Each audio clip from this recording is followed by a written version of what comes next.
ahora en el 2017 venir a sacar todo esto de nuevo? Otra buena pregunta, porque en este caso yo construí un sitio web donde hay alguna parte de mi obra, porque sentía necesidad, o ya siento necesidad, sentía y siento necesidad de escribir con toda la libertad del mundo, donde no le pueda pedir permiso a nadie de decir, mire, voy a escribir esto, ¿ya? Yo vivo aquí en El Salvador, trabajo en un medio salvadoreño, ¿ya? Todo esto de José María Figueres, yo no trabajo ni soy siquiera corresponsal para ningún periódico, ni radio, ni televisión de Costa Rica, ¿ya? Entonces, ¿qué hacía con todo lo que tengo? Tenía un desafío al frente. José María viene y de nuevo engaña a Costa Rica, se devuelve de Europa y dice, yo no quiero aspirar a nada, al año dice, quiero ser candidato presidencial. Él tiene todo su derecho, no tengo la menor duda. Pero más derecho tienen los costarricenses de saber, de que le expliquen, le escriban y le prueben los actos de José María desde los 19 años hasta ahora.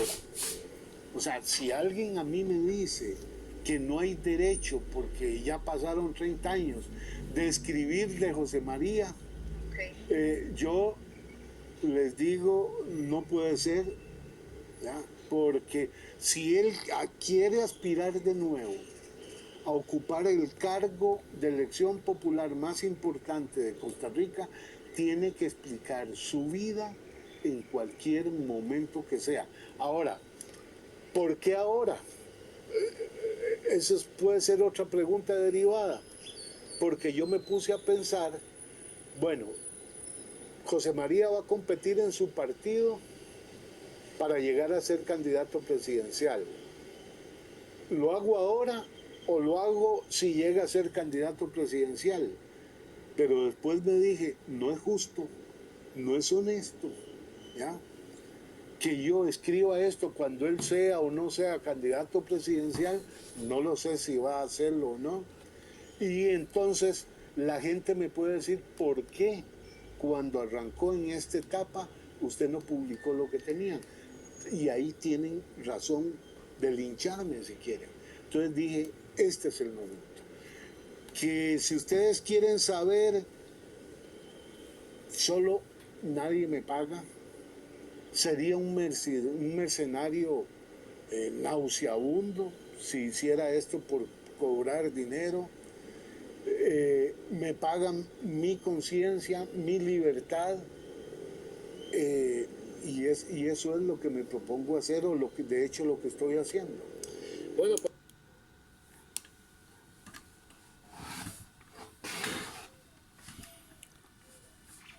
Ahora sí, amigos, vamos a ver esta ya última etapa de la entrevista de la FIT, muy clara, muy concreto en cuál era su objetivo de escribir sobre estos temas, ¿verdad? Es decir, nos deja establecido que sentía él una responsabilidad de hacerlo, para que una vez que supo que José María estaba interesado en formar parte de los candidatos que se inscribirían para elegir cuál de ellos representaría al Partido de Liberación Nacional en las elecciones del 2022, la FIT dice, este es el momento en que yo debo entregarle a los ciudadanos costarricenses quién es este señor José María Figueres, a quien yo conozco y he estudiado. Y le he seguido los pasos de cerca en sus inversiones y en sus actividades. Entonces, ahí se viene el estudio de cada uno de los casos y como ven ustedes, ya él lo había explicado cuáles eran los casos que iban a formar parte del libro Verdades Calladas. Más o menos hay algunas entrevistas que tienen ese título, también algunas declaraciones dadas a muchos otros periodistas. De manera que yo creo que los periodistas costarricenses han querido acallar el mensaje que nos dejó el amigo Lafit Fernández. No han querido que nosotros los ciudadanos nos enteremos. Yo me enteré de esto porque intenté por algunos medios establecer contacto con la familia, pero ya porque no somos, vivimos cerca en el misma área. Pero conversando con algunos amigos me dijeron, Memo, si la FIT no lo hizo y si la FIT sabía que él iba a correr un riesgo, que ya lo había corrido en otras ocasiones y que la familia se ponía muy nerviosa, me dice, yo creo que ellos tienen derecho a tener paz una vez que la FIT nos ha dejado en este mundo. Y lo normal es aceptar que el libro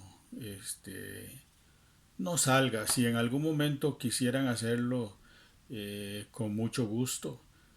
Ya como les digo, era un tema que estaba conversado. Yo mismo había superado los temores. Si vamos a ser sinceros en esto, no deja de crear temores. Les he comentado por ahí que un estudio que se hizo posteriormente dice que del caso Chemis hay 17 personas con muertes violentas. Es decir, que sería estarse, digamos, metiendo con un hombre. En primer lugar, ustedes tienen que saberlo.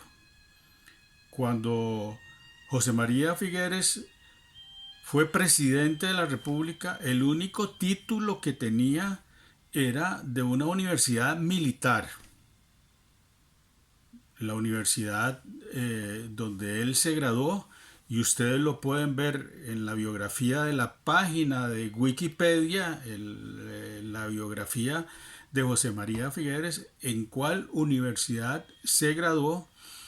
Y él dice que es ingeniero industrial, pero ahí, digamos, son ingenieros industriales, pueden ser médicos, pueden ser abogados, pero especializados en temas militares, o ingenieros, por ejemplo, que hay muchos ingenieros civiles que son ingenieros para construir puentes de guerra, que son informáticos para construir programas de guerra.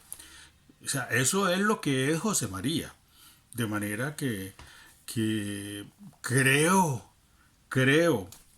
que después de 1880, el gobierno de Tomás Guardia, que era militar, yo no sé si sea el primer presidente de la República de Costa Rica que es un militar. Entonces es un militar, y ante los militares hay que tener cuidado. Hay que tener cuidado. Y entonces había que superar los temores que podía dar publicar y sentirse perseguido. Ya a mí me ha pasado varias amenazas de muerte por asuntos, digamos, que se ventilaban en la Federación Costarricense de Fútbol. Eso la gente no lo sabe. Discusiones con quienes manejaban, digamos, la Federación Costarricense de Fútbol en los años 90, que desembocaban precisamente en llamadas anónimas.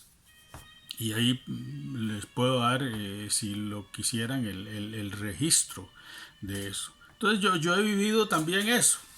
Igual a mí no me da miedo, es decir, no me da miedo porque tengo muy claro que la vida algún día se acaba.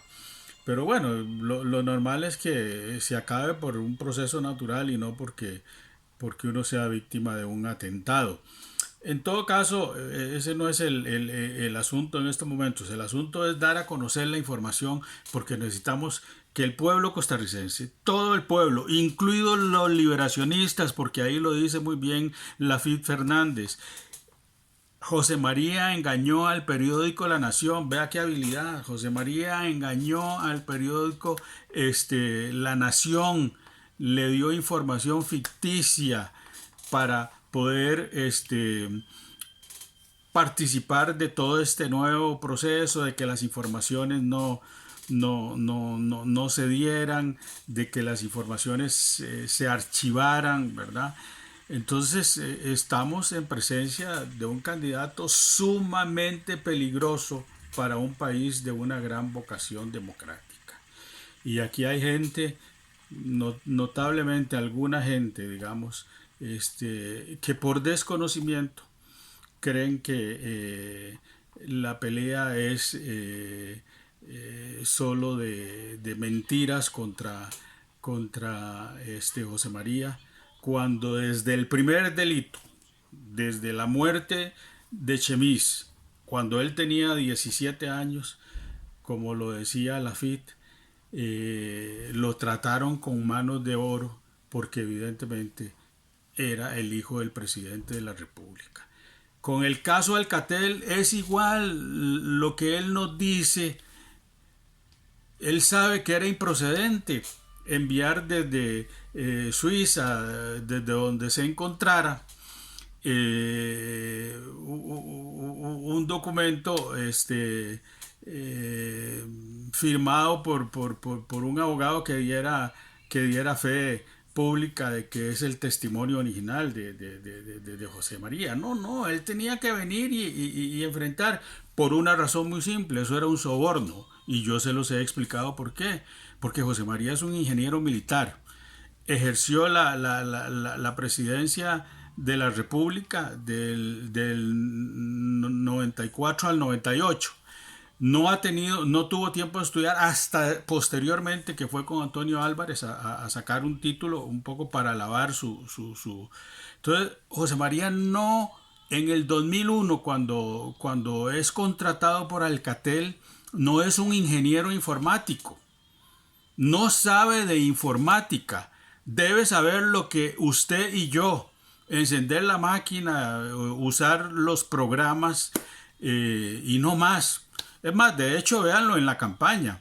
Su campaña es pobre en partes ya más sofisticadas que se manejan hoy día a través de YouTube, preparación de videos y ese tipo de cosas. Incluso en el equipo de él uno podría decir que no hay grandes expertos informáticos trabajando.